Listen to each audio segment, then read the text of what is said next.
Hello नमस्कार दोस्तों, स्वागत है आपका इस चैनल पीसीएस बाय तरुण पे। तो आज हम अर्थव्यवस्था और हिंदी दोनों टेस्ट लगाने जा रहे हैं।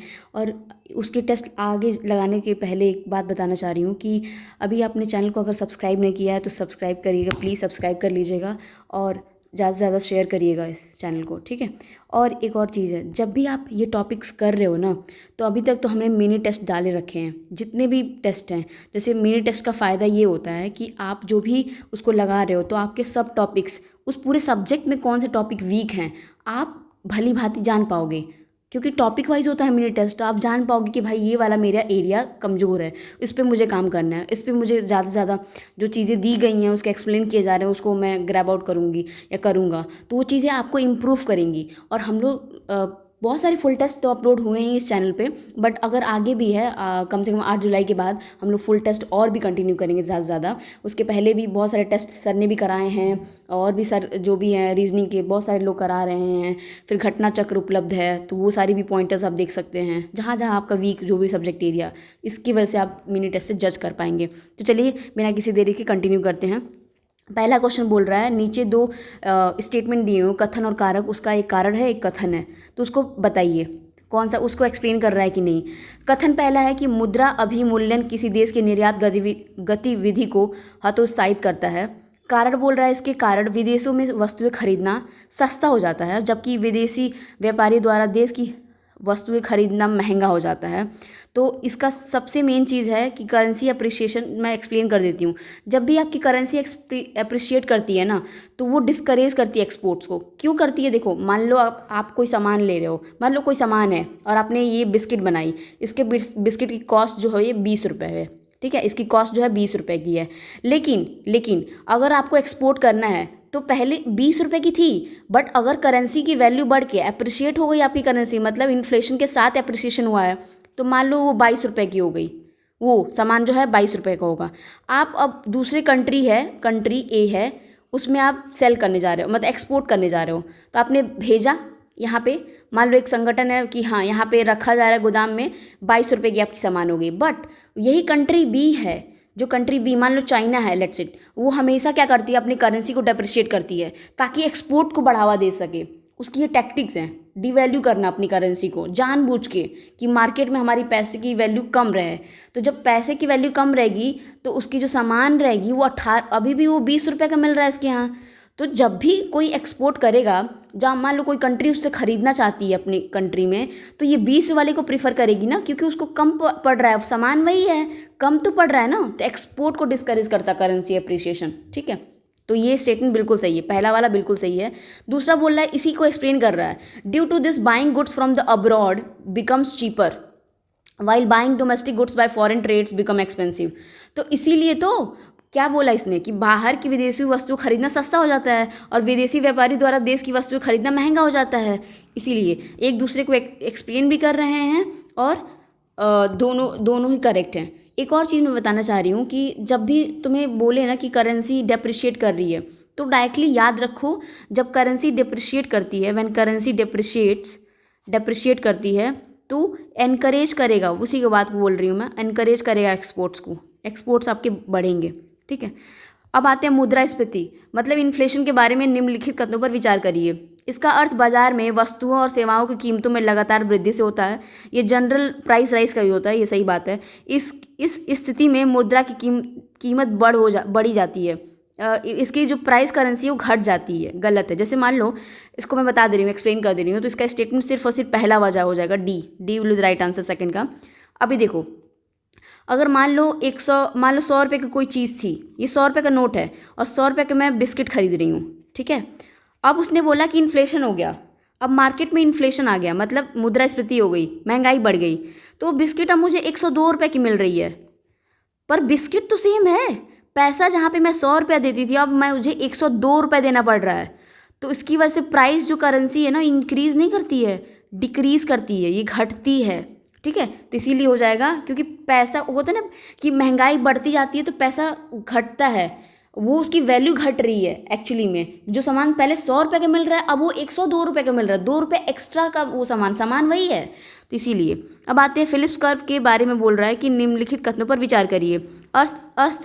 अर्थशास्त्र के संदर्भ में यह किसी अर्थव्यवस्था में बेरोजगारी और मुद्रास्फीति, इन्फ्लेशन और अनएम्प्लॉयमेंट के दरों के बीच में संबंध बताने वाला वक्र है। बिल्कुल सही है। इसके अनुसार बेरोजगारी और मुद्रास्फीति के दरों में बीच समानुपाती संभव होता है। नहीं नहीं नहीं, ये गलत है। इन्वर्सली प्रोपोर्शनल होते हैं ये लोग, इन्वर्सली प्रोपोर्शनल होते हैं। जैसे ये हो गया अनएम्प्लॉयमेंट हो गया और इन्फ्लेशन हो गया, तो जो इन्वर्सली प्रोपोर्शनल होता है, डायरेक्टली प्रोपोर्शनल नहीं होता। ठीक है, अब आते हैं तो इसका तीसरे का हो जाएगा राइट आंसर। तीसरे का राइट आंसर हो जाएगा सी, सिर्फ और सिर्फ पहला वाला स्टेटमेंट। अब आते हैं नेक्स्ट क्वेश्चन पे, फोर्थ वाला। उपभोक्ता मूल्य सूचांक सीपीआई के बारे में बताना है और उसका आधार वर्ष बताना है। तो आधार वर्ष कौन कौन सा सही है? तो सीपीआई का जो सबसे पहले, मतलब ये वाला जो है इंडस्ट्रियल वर्कर्स वाला, तो इंडस्ट्रियल वर्कर का आधार वर्ष 2016 था, तो ये स्टेटमेंट गलत हो जाएगा। ये वाला 2016 था। फिर जो कृषि श्रमिक जो वाला था आधार वर्ष, इसका हो जाएगा, ये सही है, ये 86 और 87 है। ग्रामीण श्रमिक जो होगा, ग्रामीण वाले श्रमिक जो होंगे उनका जो 2016-17 नहीं है, ग्रामीण वालों का गलत है, ये भी सेम सेम है। तो क्यों भाई ग्रामीण और कृषि ये सेम सेम है ऐसे? तो ये भी गलत है, ये सही था बस।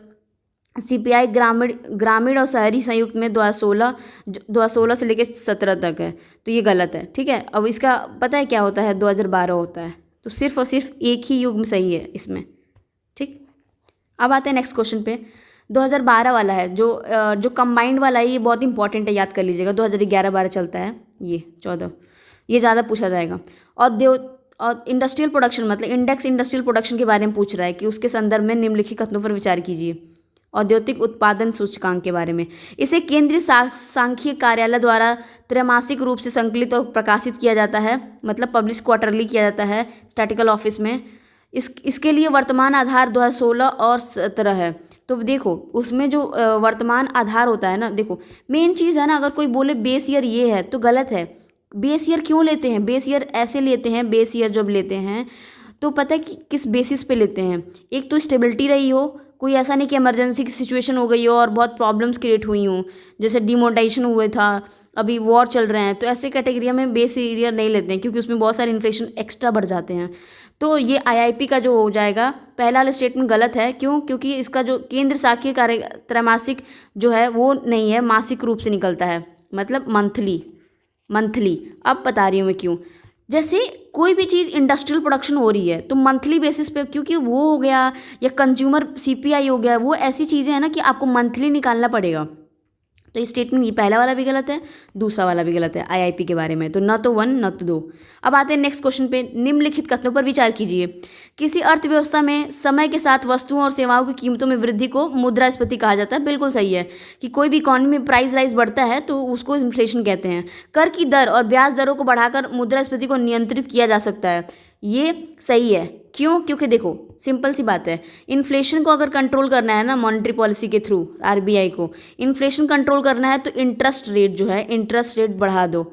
इंटरेस्ट रेट बढ़ा दोगे तो बैंक से लोग बहुत कम पैसे उठाएंगे, बैंक से पैसे नहीं उठाएंगे ना, people will not take the loan, नहीं आएंगे। तो जो मनी है ना हाथों में, पैसे जो हाथ में आदमियों के पास नहीं आएंगे। जब आदमी के पास पैसे नहीं होंगे तो वो खर्च नहीं करेगा, नो स्पेंड, कोई स्पेंड नहीं करेगा। जब स्पेंड नहीं करेगा तो मार्केट में वो जो चीज़ है वो वैसी ही रहेगी, इन्फ्लेशन बढ़ेगा नहीं। आदमी के पास पैसे आते हैं तो इसलिए वो डिमांड बढ़ती है कोई चीज़ की और इन्फ्लेशन बढ़ता जाता है। तो 6 वाले का हो जाएगा बी, दोनों ही सही हैं, दोनों स्टेटमेंट सही हैं। अब आते हैं नेक्स्ट क्वेश्चन पे, 7th पे। थोक मूल्य सूचकांक के बारे में बोल रहा है, WPI मतलब होलसेल प्राइस इंडेक्स के बारे में। निम्नलिखित कथनों पर विचार करिए। ठीक है, इसे आर्थिक सलाहकार कार्यकाल वाणिज्य और उद्योग मंत्रालय द्वारा प्रकाशित किया जाता है। ये इकोनॉमिक एडवाइजर कॉमर्स के साथ प्रकाशित किया जाता है। अच्छा, यह भारत में सबसे व्यापक रूप से इस्तेमाल किया जाने वाला मुद्रास्फीति है। अच्छा, ये भी सही है। इसके सिर्फ वस्तुओं के मूल्यों की गणना की जाती है, इसमें सेवाएं शामिल नहीं है। बस देखो ये चीज़ बहुत कैची है। हाँ, इसमें सर्विसेज शामिल नहीं होती हैं। अब मैं एक्सप्लेन कर देती हूँ। जैसे मान लो बोले कोई होलसेल है, होलसेल में जब जाते हो तो सर्विसेज होलसेल में मिलती हैं। जैसे मान लो डॉक्टर को होलसेल में लेके आओगे आप, कोई भी आईटी इंडस्ट्रियलिस्ट है उसको होलसेल में लेके आओगे, क्या लेके आओगे? आलू प्याज, जो मैन्युफैक्चरिंग है, प्राइमरी चीज़ें हैं वो लेके आओगे ना। होलसेल में डॉक्टर्स को तो नहीं लाओगे। होलसेल में ये जो पार्लर वाले हैं जो सर्विसेज दे रही हैं, बहुत सारे होते हैं ना कि घर पे आके मसाज करने वाले, ऊबर वाले, वो सब तो होलसेल में तो लेके नहीं आओगे, तो वो सर्विसेज हैं। ओला वाला, ऊबर, ये सारे तो नहीं लेके आओगे, तो इसीलिए वो सेवाएं शामिल नहीं होती हैं। तीसरा स्टेटमेंट गलत, सॉरी सही है, क्योंकि इसमें बोला है कि शामिल नहीं है, इसका सही है। ठीक है, वर्तमान में इसके लिए आधार वर्ष देखो, आधार वर्ष का तो खेल गया 2011-12 ही है, अभी 2016-17 क्यों कह रहे हो भाई। तो 3 स्टेटमेंट इसके सही हैं, मतलब A will be the right answer. अब आते हैं निम्नलिखित कथनों पर विचार कीजिए। उदारीकरण एक ऐसा नीति है जिसके तहत सरकार अर्थव्यवस्था के प्रतिबंधों को दूर कर विभिन्न क्षेत्रों को मुक्त करती है। ठीक है, ये सही बात है। लिबरलाइजेशन ऐसी पॉलिसी है कि इकोनॉमी और वेरियस सेक्टर्स में रिमूव करती है इंस्ट्रक्शन, तो नाम ही उसका लिबरलाइजेशन है। पूर्व प्रधानमंत्री पीवी नरसिम्हा राव को भारतीय अर्थव्यवस्था के उदारीकरण का अग्रदूत कहा जाता है। नहीं, उस टाइम डॉक्टर मनमोहन सिंह जी थे, डॉक्टर मनमोहन सिंह, ये सबको पता है, बच्चे बच्चे को पता है, तो स्टेटमेंट गलत हो जाएगा। पहला वाला स्टेटमेंट सिर्फ C will be the right answer 8th का। अब आते हैं नेक्स्ट क्वेश्चन में, आरबीआई के बारे में बोल रहा है। आरबीआई की मौद्रिक मतलब मॉनेटरी जो पॉलिसी है उसके बारे में पूछ रहा है। ठीक है, कथनों पर विचार कीजिए। यह 3 सदस्यीय समिति है, बिल्कुल नहीं, 6 मेंबर्स कमेटी होती है। इसमें आरबीआई के गवर्नर होते हैं, डिप्टी गवर्नर होते हैं, आरबीआई के जो एक मेंबर होता है नॉमिनेट, मतलब आरबीआई की तरफ से एक नॉमिनेट होकर मेंबर जाता है। फिर 3 हो गए ना, 3 जो होते हैं वो सेंट्रल गवर्नमेंट के थ्रू जाते हैं, तो 6 लोग के होते हैं। केंद्रीय वित्त मंत्री किसके पदेन का अध्यक्षता करती हैं, ये 9th में बोल रहा है, तो गलत है, ये भी गलत है। उसकी पदेन एक्स ऑफिशियो चेयरमैन नहीं होती हैं। इसका उद्देश्य जो है मुद्रास्फीति लक्ष्य को प्राप्त करने के लिए आवश्यक नीति दर पर निर्धारित करना होता है, बिल्कुल सही है। ये इन्फ्लेशन जो टारगेट है उसको ये जो 4 है ना, 4 को इधर ±2% पे ही रखा जाता है, ना उससे ज़्यादा बढ़ने दिया जाता है ना उससे कम। ठीक है, तो तभी अच्छे माना जाता है। और एक और बात है, इसको कम से कम 4 बार आपको मीटिंग करनी होती है, और इसके जो कोरम होता है उसका भी 4 मेंबर होते हैं। कोरम 4 मेंबर्स होते हैं, 4 मेंबर्स होने चाहिए। और वर्ष में 1 ईयर में कम से कम मतलब कम से कम जो होता है 4 बार मीटिंग करनी पड़ेगी, आपने मीटिंग करनी पड़ेगी, कम से कम है, मैक्सिमम नहीं है।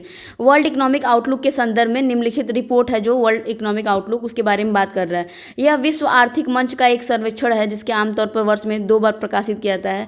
2 बार तो प्रकाशित किया था, ये सही है, पर ये IMF का है, इंटरनेशनल मॉनेटरी फंड का है, जबकि वर्ल्ड इकोनॉमिक फोरम का नहीं है, तो ये गलत है। यह निकट और मध्यम अवधि के दौरान वैश्विक आर्थिक विकास का विश्लेषण तथा भविष्यवाणी करता है, वही करता है, उसका काम ही वही है, तो केवल 2 स्टेटमेंट सही हो जाएगा। अब आते हैं 11th पे। 11th क्या बोल रहा है, वह धन जिसे अल्पकालिक ब्याज पर दर अंतर या प्रत्याशित विनिमय दर बदलाव का लाभ उठाने के लिए देशों या वित्तीय बाजारों के बीच तेजी से स्थानांतरित किया जा सकता है, उसे अतिशीघ्र चलायन मुद्रा कहते हैं, हॉट मनी कहते हैं इसे, एक और नाम है उसका हॉट मनी। ठीक है, हॉट मनी कहता है, हॉट मुद्रा या हॉट मनी। अब आते हैं निम्नलिखित कथनों में से उपाय खाद्य जो फूड इन्फ्लेशन है उसके बारे में बता रहा है, पूछ रहा है कि फूड इन्फ्लेशन के बारे में बोल रहा है। मांस और डेयरी उत्पादों का अधिक उपयोग, मतलब कौन सा मेजर कर सकता है हेल्पफुल में, अनाज भंडारण में, बिल्कुल अनाज भंडारण में, व्यापक किस्म की फसलें उगाना, बिल्कुल, घरेलू उत्पाद में जो होती है वो वाली चीज़ बोल रहा है, तो ये इसका C will be the right answer. क्यों, क्योंकि मांस और डेयरी उत्पादों का उपयोग ये नहीं उसमें नापा जाता है फूड इन्फ्लेशन में। ठीक है, अब आते हैं नेक्स्ट क्वेश्चन में। नेक्स्ट क्वेश्चन बोल रहा है कि राजकोषीय करसड़ के बारे में, मतलब फिस्कल ट्रैक्शन या फिस्कल ड्रैग के बारे में बताइए। इससे सरकारी कर राजस्व में वृद्धि होती है, वही कर दरों में वृद्धि नहीं होती है। हाँ, टैक्स के रेट जो है वो बढ़ता नहीं है, वो नहीं बढ़ता, नो कांस्टेंट होता है, बट जो राजस्व टैक्स आ रहा है वो बढ़ता है। ये फिस्कल ड्रैग की खास बात है। इसके कारण सामान्य मुद्रास्फीति को उच्च मुद्रास्फीति में परिणत होने की संभावना बढ़ जाती है। तो मतलब हाइपर इन्फ्लेशन की बात कर रहा है, तो वो बढ़ जाती है। तो पहला वाला स्टेटमेंट गलत है, पहला वाला सही है, मतलब जो ये स्टेटमेंट है उसके टैक्स रेट में तो वृद्धि नहीं होती है पर राजस्व बढ़ जाता है, वो सिर्फ और सिर्फ वही सही है। 13 में सिर्फ और सिर्फ सी वाला, मतलब केवल 2 वाला। ठीक है, तो पहला स्टेटमेंट सही हो जाएगा यहाँ पे, ये वाला स्टेटमेंट नहीं, पहला वाला स्टेटमेंट सही होगा, सॉरी सी नहीं, क्योंकि ये जो है ना इसके कारण सामान्य मुद्रास्फीति को उच्च मुद्रास्फीति में परिणत होने की संभावना बढ़ जाती है, नहीं घटती है, ये कम हो जाती है, हाइपर इन्फ्लेशन होने से कम हो जाता है। तो ये सिर्फ और सिर्फ पहला वाला स्टेटमेंट जो मैंने एक्सप्लेन किया वही सही होगा, मतलब B will be the right answer. Next question 14 देख लेते हैं। निम्नलिखित कथनों पर विचार कीजिए। माध्यम से, मतलब जो जो मनी फ्लो है माध्यम से किसी देश की अर्थव्यवस्था में मुद्रा प्रवाह को नियंत्रित किया जाता है। ठीक है, बिल्कुल ये बात तो सही है, उसी हिसाब से नियंत्रित करते हैं। भारत में मौद्रिक नीति प्राधिकार के रूप में भारतीय रिजर्व बैंक कार्य करता है। हाँ, आरबीआई इसका मेन लीडर है, उसका वही करता है, एमपीसी बनाने का भी वही है, गवर्नर। तो 1 और 2 दोनों सही हो जाएंगे। अब आते हैं कोर इन्फ्लेशन के बारे में बोल रहा है। जब मूल मुद्रास्फीति नियंत्रित होती है तो उसका अर्थ क्या है, मतलब कोर इन्फ्लेशन कौन से होते हैं? कोर इन्फ्लेशन होते हैं जो इन्फ्लेशन में जो फूड और फ्यूल को हटा के जो मेन होती हैं उसके बारे में बोल रहा है। तो खाद्य उत्पादों और ऊर्जा के अलावा, तो ये बोला मैंने, price of product under food और एनर्जी को अंडर कंट्रोल होते हैं, तो वही होता है कोर इन्फ्लेशन। जीडीपी डिफ्लेक्टर मतलब क्या होता है? जीडीपी डिफ्लेक्टर का होता है कि संदर्भ में निम्नलिखित कथनों पर विचार कीजिए। ये एक विशेष वर्ष के दौरान नाम मात्र जीडीपी और वास्तविक जीडीपी, मतलब नॉमिनल और रियल के जीडीपी के परिवर्तन को मापता है। बिल्कुल सही है, नॉमिनल। तो जीडीपी डिफ्लेक्टर का फॉर्मूला ही होता है नॉमिनल अपॉन रियल जीडीपी। तो इसे अंतर्निहित मूल्य डिफ्लेटर के रूप में भी माना जाता है। हाँ, इसका उपयोग इन्फ्लेशन को मापने के लिए भी किया जाता है। तो 16 का ए विल बी राइट आंसर, तीनों स्टेटमेंट सही है। इसकी वजह से ही पता चलता है ना इन्फ्लेशन कितना है, क्योंकि नॉमिनल जो है उसमें इन्फ्लेशन एडजस्टेड है, रियल में इन्फ्लेशन एडजस्टेड नहीं होता है। अब आते हैं नेक्स्ट क्वेश्चन पे। कोऑर्डिनेट्स जो वक्र है, मतलब कर्व है, संदर्भ में निम्नलिखित कथनों पर विचार कीजिए। ऊपर मैंने ना अभी हमने इकॉनमी का एक और टेस्ट लगाया है, हाल ही में अपलोड हुआ होगा, उसमें भी कोऑर्डिनेट्स कर्व के बारे में बताया था। और मैंने बोला था कि ये सिर्फ ये और भी बहुत सारी चीज़ें बताता है, जैसे इनइक्वालिटी जो पॉवर्टी है उसके रिस्पेक्ट में भी बातें करता है। तो यह वक्र असमानता और आर्थिक विकास के बीच एक उल्टे यू का संबंध बनाता है। बिल्कुल सही है, उल्टे यू का बनाता है। इसके अनुसार कोई देश जब विकास करता है तो बाजार की ताकतों द्वारा संचालित आर्थिक असमानता का एक प्राकृतिक चक्र को उत्पन्न करता है। तो 17 का ये दोनों ही सही हो जाएंगे। ठीक है, दोनों ही सही हो जाएंगे। अब आते हैं नेक्स्ट क्वेश्चन पे। निम्नलिखित में से कौन सा मुद्रास्फीति के नियंत्रण को राजकोषीय उपाय है? तो बोल रहा है कि जो मेजर जो है कंट्रोल करने के इन्फ्लेशन को कंट्रोल करने के लिए कौन कौन से होंगे? रिडक्शन, इन्फ्लेशन कंट्रोल करना है तो रिडक्शन करना होगा पब्लिक एक्सपेंडिचर में। ठीक है, सार्वजनिक ऋणों में वृद्धि, तो increase in the public debt, बिल्कुल। कर की दर बढ़ाए जाना, नया कर, हाँ, टैक्सेस बढ़ा दोगे आप, इंटरेस्ट रेट बढ़ा दोगे। जो घाटे की वित्त व्यवस्था है, मतलब डेफिसिट फाइनेंसिंग है, वो भी जो रिड्यूस करना पड़ेगा। तो सारे स्टेटमेंट सही हो जाएंगे। मुद्रीकरण मतलब डीमोनेटाइजेशन के बारे में बात कर रहा है, जो कि हुआ भी था और हम लोग फेस भी किए थे, उसके रिस्पेक्ट में बोल रहा है। पहला बोल रहा है इसके अंतर्गत सरकार द्वारा किसी विशेष प्रकार की मुद्रा की कानूनी वैधता समाप्त कर दी जाती है। अच्छा, कर दी जाती है, ठीक है, सही बात है। इसे प्रायः कर प्रशासन के एक उपाय के रूप में देखा जाता है। हाँ, इसको मेजर टैक्स एडमिनिस्ट्रेशन के उपाय में देखा जाता है। दोनों स्टेटमेंट सही हो जाएंगे, A will be the right answer. अब आते हैं नेक्स्ट क्वेश्चन पे। निम्नलिखित कथनों पर विचार कीजिए। मुद्रास्फीति के कारण निश्चित आय वर्ग पर प्रतिकूल प्रभाव पड़ता है, मतलब इन्फ्लेशन जो है के कारण वो बोल रहा है कि प्रतिकूल प्रभाव पड़ता है। तो भाई सही है, इन्फ्लेशन के कारण निश्चित आय वर्ग पर। ऋणवर्धा को जो लेंडर होते हैं बेनिफिट करते हैं इन्फ्लेशन को, बोरोवर लॉस करते हैं, ये गलत है। अब एक ट्रिक बता देती हूँ मैं, बीजी से याद रखो, बीजी मतलब बर्गर, बीजी से बोरोवर है और बोरोवर हमेशा गेन करता है। अब एक्सप्लेन भी कर दे रही हूँ मैं। तो पहला स्टेटमेंट सिर्फ मतलब बी वाला ही सही हो जाएगा। जैसे मान लो मैं बोरोवर हूँ, मान लो मुझे पैसे की ज़रूरत है, तो कोई जो लेंडर है जो पैसा लेके आया है मेरे को 100 रुपया दे दिया, ये 100 रुपये का नोट दिया, ठीक है, 100 रुपया मेरे को दे दिया, ठीक है, मैंने ले लिया। 2 साल बाद आया, उसने 2 साल बाद आया, बोला कि यार देख 2 साल हो गए, मेरे पैसे वापस कर दे। तो मैं 100 रुपया दे दी, ठीक है, और तब 100 रुपये की बिस्किट आती थी, मान लो बिस्किट खाता था उस 100 रुपये। अब बोल रहा है कि यार पैसे वापस कर दे। मैंने उसको 100 रुपये दिया, इन्फ्लेशन को हटा के मैंने बोल रही हूँ, इन्फ्लेशन को हटा के बोल रही हूँ, तो 100 रुपये दिया।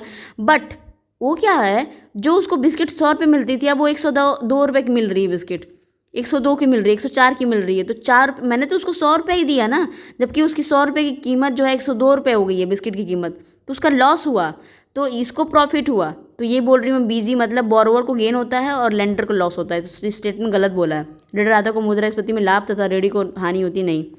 अब आते हैं नेक्स्ट क्वेश्चन पे। निम्नलिखित में से कौन सा उपाय मुद्रास्फीति को कम करने के में सहायक है, मतलब इन्फ्लेशन को कम करने के लिए कौन सा सहायक है? तो सबसे बड़ी बात है कच्चे तेल का भंडार, ऑपरेशन ग्रीन्स का निर्वाचन, ठीक है। रिडक्शन इन एक्सपोर्ट ड्यूटीज़, ये नहीं होगा। भारत खाद्य नियम के ओपन मार्केट सेल में स्कीम में कराना, तो C 1 2 का 4 हो जाएगा। उसमें ये कौन कौन से रिड्यूस करने इन्फ्लेशन में, तो सारे होंगे। एक्सपोर्ट ड्यूटीज़ में रिडक्शन करने से कुछ नहीं होता।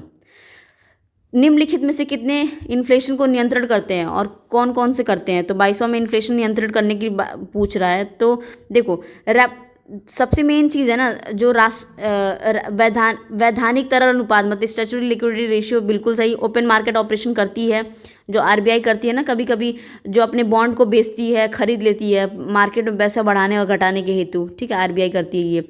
साख की राशनिंग जो होती है, राशनिंग ऑफ द क्रेडिट, नहीं, ये ना मात्रा व नहीं है, ये क्वालिटेटिव है, क्वालिटेटिव है, क्वालिटेटिव, ये नहीं क्वांटिटेटिव नहीं है। तो मार्जिनल स्टैंडिंग फैसिलिटी भी है, तो तीन तीन ही सही है, इसमें से 4 है तो 3 सही है।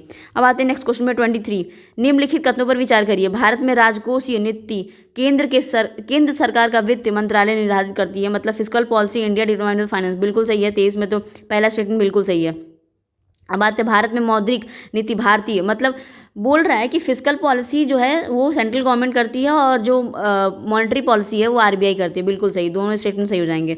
अब आते हैं नेक्स्ट क्वेश्चन पे। निजीकरण के संदर्भ में निम्नलिखित कथनों पर विचार करिए। प्राइवेटाइजेशन के बारे में बोल रहा है, ठीक है, विचार करते हैं।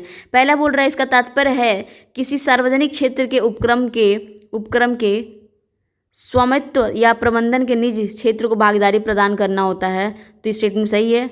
प्रत्यावस्थन इसका एक उपाय है, हाँ, तो ये सही है। दोनों निजीकरण प्राइवेटाइजेशन में दोनों ही स्टेटमेंट सही हैं। अब आते हैं नेक्स्ट क्वेश्चन पे 25। बजट एक वित्तीय विवरण होता है, हाँ, एनुअल फाइनेंशियल स्टेटमेंट है, जो निश्चित अवधि के दौरान अपेक्षित राजस्व अनुमानित व्यय को दर्शाता है, बिल्कुल सही है। भारतीय संविधान में बजट का शब्द नहीं है, कहीं भी उपयोग नहीं किया गया, ये भी सही है। 25वें का डी, दोनों स्टेटमेंट सही है। एनुअल फाइनेंशियल स्टेटमेंट बोला गया, कहीं बजट का शब्द उपयोग नहीं किया गया। तो बजट के संदर्भ में निम्नलिखित कथनों पर विचार करिए। यह नई नीतियों को शुरू करने, समाज वंचित वर्गों को उत्थान मदद करता है, बिल्कुल सही। यह किसी देश की वित्तीय और आर्थिक लक्ष्यों को प्राप्त करने में सहायक है, उसीलिए तो बजट निकालते हैं। यह इन्फ्लेशन, मुद्रास्फीति और अपस्फीति को संतुलित करके देश की आर्थिक स्थिति को सफलता संभालता भी है। तो सारे स्टेटमेंट मतलब तीनों के तीनों स्टेटमेंट सही हो जाएंगे, A will be the right answer. अब आते हैं 27 पे। बोल रहा है निम्नलिखित कथनों पर विचार कीजिए। पूंजी प्राप्तियां सरकार की वे प्राप्तियां हैं जो वह देनदारियों का सृजन करती हैं। अच्छा, देनदारियों का सृजन करती हैं, ये बोल रहा है पूंजी प्राप्तियां वो हैं, हाँ, बिल्कुल सही है। कैपिटल रिसीट वही है कि जो लाइबिलिटीज क्रिएट करती हूँ। पूंजीगत बजट के अंतर्गत देश के दिन प्रतिदिन खर्चों तथा लोक कल्याणी योजनाओं पर ध्यान दिया जाता है। कैपिटल बजट में लोक कल्याणी पर नहीं देते भाई, गलत है, वो सोशल वेलफेयर पे बात करेंगे। कैपिटल है तो इंफ्रास्ट्रक्चर बढ़ाएंगे, इंफ्रास्ट्रक्चर, प्लेन्स खरीदेंगे, कुछ मॉल बनवाएंगे, स्टेशंस बनवाएंगे, तो ये स्टेटमेंट गलत है, पहला ही सही हो जाएगा। अब आते हैं नेक्स्ट क्वेश्चन 28 पे। बोल रहा है क्या, किसी देश का वित्तीय प्रशासन प्राय वार्षिक बजट के माध्यम से व्यवस्थित किया जाता है। अच्छा, ठीक है, सही बात है कि उसका फाइनेंशियल एडमिनिस्ट्रेशन वो एनुअल बजट से किया जाता है। जब सरकार का कुल व्यय उसकी प्राप्तियों से अधिक हो जाता है तो उसे घाटे का बजट कहते हैं, बिल्कुल, तभी तो डेफिसिट बजट कहलाता है उसको। 28 का हो जाएगा C will be the right answer. आते हैं नेक्स्ट क्वेश्चन पे। सरकार की कुल आय और व्यय के अंतर को राजस्व घाटा कहा जाता है। 29 में बोल रहा है कि उसको नहीं कहते हैं, वो जो एक्सपेंडिचर उसको ज़्यादा होगा तो वो उसको रेवेन्यू डेफिसिट कहते हैं, उसका टोटल इनकम एक्सपेंडिचर है जो। भारत सरकार अपना जो बजट है वित्तीय वर्ष यानी 1 मार्च से अगले साल 31 अप्रैल के लिए तैयार करती है, बिल्कुल गलत है। वो 1 अप्रैल से स्टार्ट करती है, फाइनेंशियल ईयर जो है वो 31 मार्च तक चलता है, इसने गलत दे रखा है, तो न तो ए होगा न तो 2 होगा। अब आते हैं 30वें पे। निम्नलिखित में से किसे प्राय उपलब्धि बजट या कार्य पूर्ति बजट कहा जाता है? मतलब जो उपलब्धि बजट या कार्य बजट कहा जाता है, तो ये सिर्फ और सिर्फ निष्पादन बजट, परफॉर्मेंस बजट को परफॉर्मेंस बजट कहते हैं, ठीक है। चलिए नेक्स्ट क्वेश्चन देख लेते हैं। नीचे 2 व्यक्ति दिए हैं, मतलब स्टेटमेंट दिए हैं, उसका कथन है, एक कारण है। तो यदि प्राथमिक घाटा 0 है तो राजकोषीय घाटा ब्याज भुगतान के बराबर होगा। ये बात सही है, क्योंकि देखो जो हमारा जो प्राइमरी डेफिसिट है वो फिस्कल डेफिसिट वो इक्वल हो जाएगा, क्योंकि जो फिस्कल डेफिसिट होता है वो इक्वल होता है, मतलब फिस्कल डेफिसिट जब प्राइमरी डेफिसिट जब निकालते हैं तो फिस्कल डेफिसिट में से इंटरेस्ट पेमेंट को माइनस कर देते हैं, इंटरेस्ट पेमेंट को माइनस करते हैं। तो अगर मान लो फिस्कल डेफिसिट हम 0 रखते हैं, मतलब प्राइमरी डेफिसिट अगर 0 रखते हैं, ये 0 हो जाएगा, अगर ये 0 होता है तो फिस्कल डेफिसिट बराबर हो जाएगा ना इंटरेस्ट पेमेंट के, तो ये बात सही है। प्राथमिक घाटा राजकोषीय घाटा तथा ब्याज का भुगतान का अंतर होता है, तो ये तो स्टेटमेंट उसका उसी को तो एक्सप्लेन कर रहा है, उसी को बोल रहा है ना ये स्टेटमेंट, ठीक है। तो सी उसका राइट आंसर हो जाएगा। ए तथा आर दोनों सही हैं और ए का सही स्पष्टीकरण आर कर रहा है। अब आते हैं अप्रोप्रिएशन बिल के बारे में, विनियोग विधेयक के बारे में बोल रहा है। यह विधेयक सरकार को वित्तीय वर्ष के दौरान व्यय को पूरा करने के लिए भारत की संचित निधि से धन निकालने की शक्ति देता है। तो ये स्टेटमेंट तो सही है, मतलब वो उसको शक्ति देता है। इसका प्रावधान भारतीय संविधान के अनुच्छेद 266(1) में है, नहीं गलत है, 114 में ये अनुच्छेद में दिया गया है इसका प्रावधान। तो पहला वाला ही सही हो जाएगा सिर्फ और सिर्फ। तो 32 का हो जाएगा सिर्फ और सिर्फ केवल 1। अब आते हैं 33 वाले पे। निम्नलिखित में से कौन से कथनों पर विचार करिए। भारत का पहला बजट जो था ब्रिटिश शासन के दौरान 1921 जेम्स विलिसन ने प्रस्तुत किया था, ये गलत है। जेम्स विल्सन ने किया था, ये सही है। पर 18 इतना, एक बात बताओ, कॉमन सेंस यूज़ करना। इसने बोला 1921 में बजट, पहला बजट भाई। उसके पहले 1909 में, उसके पहले हम बजट पर डिस्कशन करवा रहे थे। बजट पे हमें सप्लीमेंट्री क्वेश्चंस बोलने के लिए हम लोग इतनी लड़ाई लड़ रहे थे। तो तुम्हें क्या लगता है कि बजट बहुत बाद में आया होगा पहला बजट? नहीं, बजट 1860 में ये लॉन्च कर दिया गया था। ठीक है, तो ये पहला स्टेटमेंट गलत है। स्वतंत्र भारत का पहला बजट 1947 में R.K. खडमुखम चट्टी ने प्रस्तुत किया था, ये बात सही है। ठीक है, तो 33 का हो जाएगा सिर्फ और सिर्फ एक, केवल 2 सही है। अब आते हैं नेक्स्ट क्वेश्चन पे। देखा, कुछ क्वेश्चंस ना ऐसे कॉमन सेंस यूज़ करके भी हो सकते हैं। जैसे जिसने 1921 बोला, भाई बोले कि अरे इतना फैक्चुअल पूछ रहे हैं, हमें तो आता ही नहीं है। भाई आता है, दिमाग लगाओ थोड़ा। अब आते हैं नीचे क्वेश्चन में। पहला बोल रहा है कथन, फिर उसका कारण बोल रहा है। 34 में पहला उसका कथन है और कारण है। आर्थिक विषमता में कमी लाने के उद्देश्य से बजट में राजकोषीय नीति को एक महत्वपूर्ण उपकरण के रूप में प्रयोग किया जाता है। बिल्कुल सही है, फिस्कल पॉलिसी में काम किया जाता है। आर्थिक समानता को लाने हेतु बजट में अमीर लोगों पर कर लगाए जाते हैं। हाँ, ज़्यादा अमीर हो तो ज़्यादा आप टैक्स दोगे, तथा गरीबों को आर्थिक सहायता प्रदान की जाती है। हाँ, तो जो सोशल वेलफेयर के लिए जो नहीं फ्रीबीज कहते हैं, जो फ्रीबीज, तो इसीलिए की जाती हैं कि, तो दोनों स्टेटमेंट सही हैं और दोनों एक दूसरे की व्याख्या भी कर रहे हैं। नेक्स्ट क्वेश्चन 35वां देखते हैं। 35वां बोल रहा है निम्नलिखित में से कौन सा एक आय व्यय के संतुलन के आधार पर बजट के प्रकार हैं। तो आय व्यय के बजट के प्रकार कौन कौन से हैं? तो इस पे घाटे का बजट, वो भी है, डेफिसिट सरप्लस बजट होता है, संतुलित बजट होता है, बहुत सारे तरह के बजट होते हैं। और भी बजट होता है ना, जेंडर बजटिंग होती है, कॉमन बजट होता है, जीरो बैलेंस बजट होता है, तरह तरह के बजट होते हैं। अब आते हैं 36 पे, सॉरी। निम्नलिखित कथनों पर विचार करिए। भारत का आर्थिक सर्वेक्षण जो economic survey of India annual जारी को दस्तावेज देता है, बिल्कुल इकोनॉमिक सर्वे वो होता है। भारत का पहला आर्थिक सर्वेक्षण मतलब इकोनॉमिक सर्वे 1950-51 में हुआ था, बिल्कुल सही। बजट नहीं हुआ था, पर इकोनॉमिक सर्वे जब स्टार्ट हुआ था तो उससे स्टार्ट किया गया था। दोनों स्टेटमेंट सही हो जाएंगे। अब आते हैं 37 पे। जेंडर बजटिंग, ऊपर मैंने बोला ना, जेंडर उत्तरदायी बजटिंग के बारे में बोल रहा है कि संदर्भ में निम्नलिखित कथनों पर विचार करिएगा। तो इस शब्द का सर्वप्रथम प्रयोग पीटर पायर ने किया था, बिल्कुल गलत है। जेंडर बजटिंग का जो पहला है उन्होंने नहीं किया था। इसका उद्देश्य राजकोषीय नीतियों के माध्यम से लिंग संबंधी चिंताओं का समाधान करना है। तो वही तो बोल रहा है, जेंडर बजटिंग मतलब वो बताएगा कि इनइक्वलिटी क्या है मैन और वुमेन के बीच में, और क्यों नहीं उनका बढ़ावा, वुमेन का बढ़ावा, मतलब ज़्यादा से ज़्यादा एम्प्लॉयड क्यों नहीं हो रही हैं, वो अनएम्प्लॉयमेंट का फेस क्यों ज़्यादा करती हैं, बहुत सारे स्ट्रगल फेस करने पड़ते हैं इंडस्ट्रीज़ में चीज़ें, तो वो सारी बातें बोलता है। 37 का सिर्फ और सिर्फ पहला हो जाएगा, केवल 2। अब आते हैं नेक्स्ट क्वेश्चन पे 38। भारत की आकस्मिक निधि के संदर्भ में निम्नलिखित कथनों पर विचार करिएगा। भारत के संविधान के अनुच्छेद 267 के अनुसार राष्ट्रपति को यह निधि स्थापित करने की शक्ति दी गई है। नहीं, देखो, राष्ट्रपति को एक कंट्रोल दिया गया है, बट ना ये पार्लियामेंट को दिया गया है, संसद को ये स्थापित करना है। याद रखना, स्थापित की बात किया है। यह निधि भारत के राष्ट्रपति के नियंत्रण में होती है, बिल्कुल सही है। जो ये कंटीजेंसी फंड होती है ना, ये इमरजेंसी के लिए होती है। जैसे बहुत आफत पड़ी है, कुछ मान लो कुछ एक्स्ट्रा नीड आ गई, कुछ बहुत ज़्यादा कोई भी क्लाइमेट चेंज हो गया, डिजास्टर हो गया, तो यहाँ से उठा सकते हैं पैसे। बट जबकि कंसोलिडेटेड फंड होती है, कंटीजेंसी नाम है इसका, कंसोलिडेटेड फंड होती है इंडिया, FI CFI, इसको भी CFI पे 266 में दिया मेंशन किया है। इसका जो जो होता है ना अथॉरिटी पार्लियामेंट के पास है, तो इसकी अथॉरिटी पार्लियामेंट के, इसका राष्ट्रपति के पास। 38 का हो जाएगा सिर्फ और सिर्फ केवल 2, ये सही है, ये वाला। अब आते हैं नेक्स्ट क्वेश्चन। राष्ट्रीय कृषि और ग्रामीण विकास बैंक मतलब NBRD मतलब नाबार्ड के बारे में बोल रहा है। यह वर्तमान में भारत के कृषि एवं ग्रामीण क्षेत्र के विकास के संदर्भ में वित्तीय संस्था है, ये बात सही है। इसकी स्थापना 12 जुलाई 1992 को वी रमन समिति की सिफारिश में की गई थी। देखो, समिति तो इसने सही बोला है, जुलाई का तो पता नहीं, पर ये 1982 के बारे में किया था। उस टाइम 1982 के टाइम ही हो गया था, बहुत लेट बोल दिया इसने। ठीक है, तो यह प्रत्यक्ष रूप से आवंटित करता है। ये देखो, एक और चीज़ देखो, ये एलोकेट करता है डायरेक्ट लोन। भाई लोन बोल देता, डायरेक्ट लोन बोलने की ज़रूरत क्या है? डायरेक्ट लोन कभी नहीं करता, ये रीफाइनेंसिंग है। दूसरे नॉर्मल जो छोटे मोटे जो गाँव के ग्रामीण बैंक है उसको ये पैसे देता है नाबार्ड। तो स्टेटमेंट इसका 39 का हो जाएगा C। सी, केवल एक ही सही है, ऊपर वाला ही सही है सिर्फ। बजट के संदर्भ में उत्पत्ति फ्रांसीसी शब्द बॉगोट से हुई है, जिसका अर्थ होता है, हाँ बॉगोट से हुई है, उसका अर्थ होता है चमड़े का थैला। याद है जो भी सीतारमन जो है एक बैग होती है लेदर का बैग, उसको उठा के बजट पेश करने जाती है तो उसका मतलब चमड़े का थैला का वही होता है। अब आते हैं हिंदी। चलिए हिंदी स्टार्ट कर लेते हैं। तो हमने ये सीरीज़ में मिनी टेस्ट में हिंदी भी 20 क्वेश्चंस करे जा रहे हैं, तो इसको भी कंटिन्यू करते हैं। निम्नलिखित में से शब्द शिव के समानार्थी कौन कौन से शब्द हैं? तो बोल रहा है शिव के समानार्थी, देखो चंद्रशेखर तो होंगे ही, आशुतोष तुम अंतर्यामी, पशुपति जो है वो भी होंगे, तो इसका जो हो जाएगा डी, 3 है। नवनीत नहीं होता, नवनीत जो होता है मक्खन का परिवाची है, मक्खन, तो ये मक्खन का परिवाची है।